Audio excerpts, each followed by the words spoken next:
നിങ്ങൾ ചിന്തിച്ചു നോക്കിയിട്ടുണ്ടോ? നിങ്ങൾക്കിപ്പോഴും കിട്ടുന്നൊരു ധൈര്യം നിങ്ങളെ ഭർത്താക്കന്മാർ ജീവിച്ചിരിപ്പുള്ളതുകൊണ്ടാണ്. നാളെ നേരം വെളുക്കുമ്പം ഒരു മലയാളി മരിക്കുന്നതോടുകൂടി ആ മലയാളിയായ മനുഷ്യനെപ്പറ്റി, ആണിനെപ്പറ്റി നമ്മൾ ചിന്തിക്കാറുള്ളൂ. ഈ ലോകത്തേക്ക് കടന്നു വരുമ്പം ഭാര്യൻ്റെ കൈ പിടിച്ച് ഫ്ലൈറ്റ് കയറി പ്രവാസിയായ പലരും അതേ ഭാര്യൻ്റെ മുൻപിൽ അടിഭാഗത്ത് പെട്ടിയായി നാട്ടിലേക്ക് മടങ്ങുമ്പോൾ പിന്നെ അവരെപ്പറ്റി ആരും ചിന്തിക്കാറില്ല. ഇവിടെ പോലും നിങ്ങളെ പലരും അറിയുന്നത് ഭർത്താവിൻ്റെ പേരിലാണെങ്കിൽ, ഭർത്താവിൻ്റെ ആയുസ്സാണ് നിങ്ങളെ തണലെങ്കിൽ, ആ ഭർത്താവിനെ സ്വർഗത്തിലെത്തിക്കേണ്ടത് എൻ്റെയും കൂടി ഉത്തരവാദിത്തമാണ്.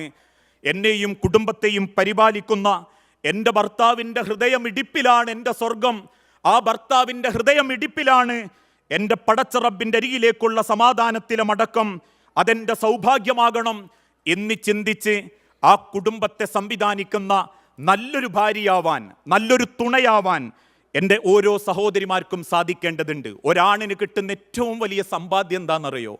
അത്യാവശ്യം പണമുള്ള വാപ്പാൻ്റെ മോളെ കിട്ടുക എന്നുള്ളതല്ല. ഇന്ന് പലരും തെറ്റിദ്ധരിച്ചതും ആ വിഷയത്തിലാണ്.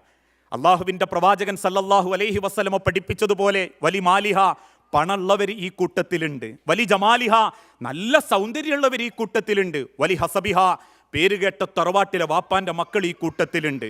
പക്ഷേ സ്വന്തം സ്വഭാവത്തിലെ ഈമാനിൻ്റെ ശുദ്ധി കൊണ്ട് ഞാൻ എൻ്റെ ഭർത്താവിന് കിട്ടിയ ഏറ്റവും വലിയ സൗഭാഗ്യമാണ് പടച്ചോനെ സാക്ഷി നിർത്തി പറയാൻ നിങ്ങൾക്ക് ആർക്ക് പറ്റുന്നോ അവരാ ഏറ്റവും ഉത്തമയായ സ്ത്രീകൾ.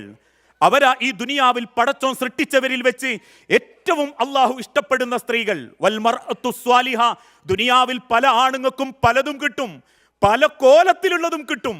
പക്ഷേ ഈ ദുനിയാവിലെ ഏറ്റവും നല്ല വിഭവം അള്ളാഹുവിനെ ഭയപ്പെടുകയും പടച്ച റബ്ബിനെ സ്നേഹിക്കുകയും ആ സ്നേഹത്തോടുകൂടി നല്ലൊരു ഭാര്യയായി അള്ളാഹുവിൻ്റെ അരികിലേക്ക് തിരിച്ചു പോകാൻ സൗഭാഗ്യം ലഭിക്കുകയും ചെയ്തവരാ. ഏതാനും ചില മാസങ്ങൾക്ക് മുൻപ് കോഴിക്കോട് ഒരു അപകട മരണം ഉണ്ടായി. ഇക്ര ഹോസ്പിറ്റലിലേക്ക് ഭാര്യയും ഭർത്താവും കൂടിയും കയറി വരിക. എരഞ്ഞിപ്പാലത്ത് ബസ്സിറങ്ങി, ഉണ്ടായ കഥയാണ് കേട്ടോ. ആ മനുഷ്യൻ ഇപ്പോഴും നെഞ്ചു പൊട്ടിയിട്ട് ആ കഥ പറയാറുണ്ട്. രണ്ടുപേരും കൂടിയും വാഹനത്തിൽ നിന്നിറങ്ങി ഇക്രോ ഹോസ്പിറ്റലിലേക്ക് ഭർത്താവിൻ്റെ ചെക്കപ്പിന് കൂടെ പോയതാ ഭാര്യ. റോഡ് മുറിച്ച് കിടക്കുന്നതിനിടയിൽ പെട്ടെന്നൊരു ഓട്ടോറിക്ഷ വരുന്നത് ഭാര്യ കണ്ടു. തൻ്റെ മുൻപിലുള്ള ഭർത്താവിനൊരു തള്ള് അവൾ തള്ളിയിട്ടുണ്ട് ആ ഉമ്മ. പക്ഷേ ആ ഓട്ടോ ലക്ഷ്യം തെറ്റി വന്നിടിച്ചത് ഈ ഉമ്മാനെയാ. ആ എരഞ്ഞിപ്പാലത്തെ ജംഗ്ഷനിൽ കയ്യും കാലും ഒന്നും ചോര പൊടിഞ്ഞ് വായിൽ നിന്നും രക്തം വന്ന് കിടക്കുന്ന ആ ഭാര്യ ഭർത്താവിൻ്റെ കൈ പിടിച്ച് എന്തോന്ന് പറയാൻ നോക്കിയെന്ന. ഇപ്പോഴും ആ ഭർത്താവ് പറയലുണ്ട്, എനിക്കിൻ്റെ ദുനിയാവിൽ പടച്ചോൻ തന്നത് ഏറ്റവും ഹൈറിൻ്റെ മക്കളാന്ന് ഞാൻ പറയൂല. ഓളായിരുന്നു എൻ്റെ ധൈര്യം, ഓളായിരുന്നു എൻ്റെ ധൈര്യം. അതെന്തുകൊണ്ടാണെന്നറിയോ ഉസ്താദെ?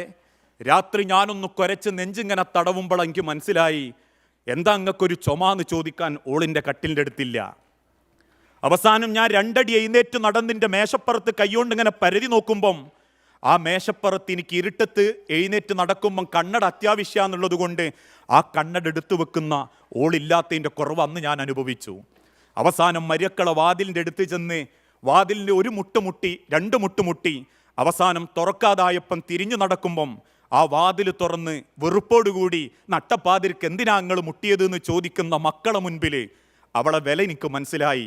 ഇപ്പോഴും എനിക്കുള്ളൊരു സങ്കടം, അവസാനം എൻ്റെ കൈമന്നോട് പെടഞ്ഞ് അള്ളാൻ്റെ അരികിലേക്ക് പോകുമ്പോൾ ഓക്കെന്തോ നിന്നോട് പറയാനുണ്ടായിരുന്നു, അത് കേൾക്കാനുള്ള അവസരം പടച്ചോൻ തന്നിരുന്നെങ്കിൽ എന്നു പറഞ്ഞിട്ടാ ആ 65 വയസ്സുള്ള ആ മനുഷ്യൻ ഇപ്പോഴും കരഞ്ഞുകൊണ്ടിരിക്കുന്നത്. പ്രിയപ്പെട്ടവരെ, ഈ ദുനിയാവിൽ ഒരാണിന് കിട്ടാവുന്ന ഏറ്റവും ഹൈറ് അള്ളാനെ ഭയപ്പെട്ട് ഭർത്താവിനെ സ്വർഗത്തിലെത്തിക്കാൻ വേണ്ടി നെഞ്ചോട് ചേർന്ന് പടച്ച റബ്ബിൻ്റെ സ്വർഗം പ്രാർത്ഥിച്ച് കൂടെ നിൽക്കുന്നൊരു പെണ്ണ. ആ പെണ്ണിനൊരാണ് മറക്കൂല. ജീവിതത്തിൻ്റെ ഒരു ഘട്ടത്തിലും അങ്ങനത്തെ ഒരു പെണ്ണിനെ ആണിന് മറക്കാനും പറ്റൂല. അറിയാലോ, നബി സല്ലല്ലാഹു അലൈഹി വസല്ലമ ഇതേ ഖദീജ റളിയല്ലാഹു തആല അൻഹാനെ ഓർത്ത് കരഞ്ഞ പല സന്ദർഭങ്ങളും ഉണ്ട്. നമുക്കിതൊക്കെ ഒരു കഥ മാത്രമായിരിക്കും. പക്ഷേ ചിന്തിക്കേണ്ടത്, ഒരിക്കൽ നബി സല്ലല്ലാഹു അലൈഹി വസല്ലമ ബദർ യുദ്ധം കഴിഞ്ഞ് ആ ബദറിൽ നിന്നും പിടിക്കപ്പെട്ട ആളുകളെ അള്ളാൻ്റെ റസൂലുള്ളാൻ്റെ മുൻപിൽ കൊണ്ടുവരപ്പെട്ടു. എന്തെങ്കിലും പകരം കൊടുത്താൽ അഥവാ മോചനദ്രവ്യം കൊടുത്താൽ മോചിപ്പിക്കാം എന്ന ധാരണയിൽ നബി സല്ലല്ലാഹു അലൈഹി വസല്ലമ സഹാബത്തിനോട് കൽപ്പന കൊടുത്ത് കാത്തിരിക്കുമ്പം മോചനദ്രവ്യം വാങ്ങി വന്ന സഹാബത്തിൻ്റെ കയ്യിൽ ഒരുപാട് മാലക്കിടയിൽ അടിയിൽ ഒരു മാല തൂങ്ങിക്കിടക്കുന്നത് കണ്ട് സ്വന്തം ഇരിപ്പിടത്തിൽ നിന്നും പ്രവാചകൻ എന്തോ കണ്ട് ഭയപ്പെട്ടവനെ പോലെ ഓടി വന്നു.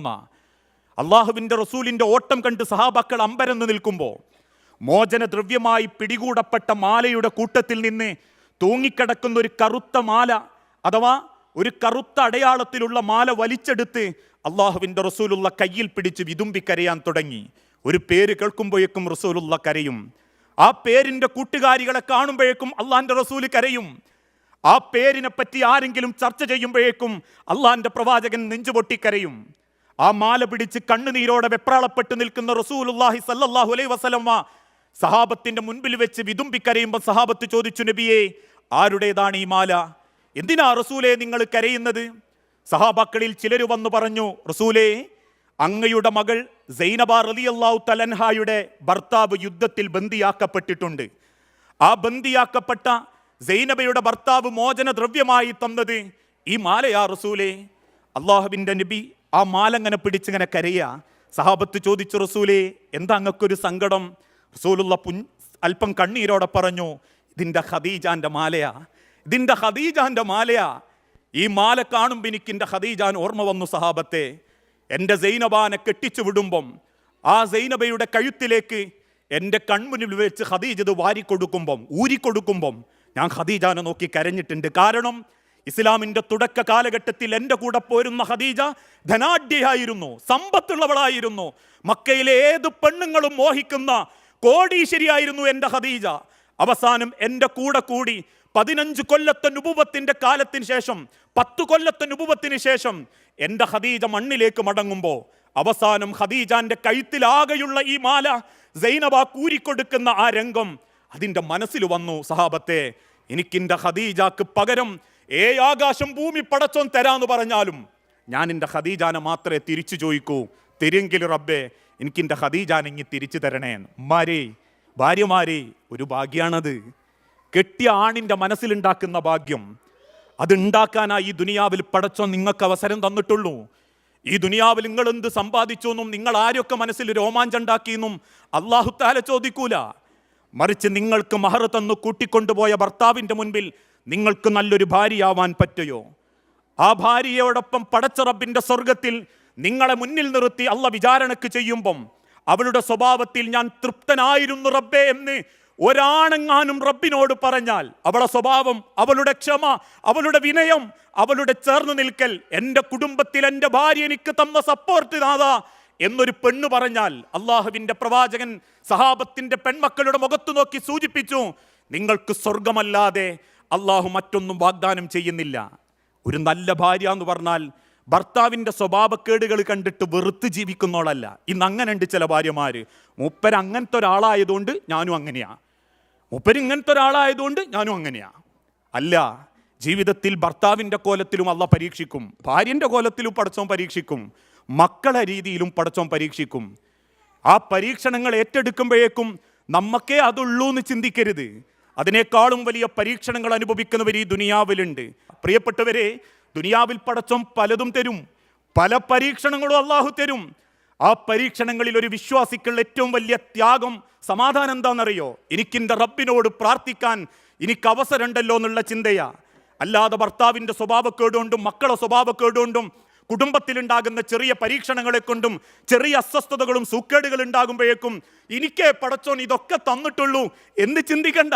മറിച്ച് ആ പരീക്ഷണങ്ങളിൽ നിന്നെല്ലാം തഖ്വയോടുകൂടി സ്വന്തം കുടുംബത്തെ സ്വർഗത്തിലെത്തിക്കാൻ ഏത് ഘട്ടത്തിലും അള്ളാഹുവിനോട് ചേർന്ന് നിന്ന് ചിന്തിക്കുന്നവരെയാണ് അള്ളാഹു ഉത്തമയായ കുടുംബസ്ത്രീ, ഉത്തമയായ ഭാര്യ എന്നടയാളപ്പെടുത്തിയിട്ടുള്ളത്. ആയിഷ റളിയല്ലാഹു തആല അൻഹ അള്ളാഹുവിൻ്റെ തിരുദൂതനെ പറ്റിയിട്ട് പറയുന്നില്ലേ, അള്ളാഹുവിൻ്റെ റസൂൽ വഫാത്തായതിനു ശേഷം ഒരിക്കൽ ആയിഷ റളിയല്ലാഹു തആല അൻഹ ഒറ്റയ്ക്കിരുന്ന് കരയുക. അത് കണ്ടപ്പം പലരും ചോദിക്കുന്നുണ്ട്, എന്തിനാ ഉമ്മാങ്ങൾ കരയുന്നത്? റസൂലുള്ളാഹിൻ്റെ മരണാണോ? ആയിഷ ബീവി പറഞ്ഞു, അല്ല, പിന്നെ എന്തിനാ ഉമ്മാങ്ങൾ കരഞ്ഞ്? ആയിഷ റളിയല്ലാഹു തആല അൻഹ തിരിച്ചു പറയുന്നുണ്ട്, വയറ് നിറച്ചിൻ്റെ റസൂലിന് ഭക്ഷണം കൊടുക്കാനുള്ള ഭാഗ്യം പടച്ചോൻ എനിക്ക് തന്നിട്ടില്ല. പലപ്പോഴും ഒരു കാരക്ക കൈമ കിട്ടുമ്പം അതിൻ്റെ 3/1 ചീന്തിയെടുത്ത് ഒന്ന് റസൂലുള്ളാഹിക്കും ഒന്ന് ഹസൻ ഹുസൈൻ എന്ന പ്രവാചകൻ്റെ പേരക്കുട്ടികൾക്കും ഒന്ന് ആയിഷ ബീവിയും കഴിച്ച ചരിത്രം ഇസ്ലാമിക ലോകത്തുണ്ട്. വയറ് നിറച്ച് എൻ്റെ ഹബീബിന് ഭക്ഷണം കൊടുക്കാനുള്ള ഭാഗ്യം പടച്ചോൻ എനിക്ക് തന്നിട്ടില്ല എന്ന് കരഞ്ഞു പറയുന്ന നമ്മളെ ഉമ്മ ആയിഷ റളിയല്ലാഹു തആല അൻഹയും ഒന്ന് മനസ്സമാധാനത്തോടെ ഭർത്താവിൻ്റെ അരികിലിരുന്ന് ഒരു ഭക്ഷണം വാരിക്കൊടുക്കുക അല്ലെങ്കിൽ എടുത്തു കൊടുത്ത് ഒരു 5 മിനിറ്റ് മനസമാധാനത്തോടെ അയാളെ നോക്കിയിരിക്കുന്ന നമ്മളും ഒന്ന് ചിന്തിച്ചു നോക്കിയിട്ടുണ്ടോ?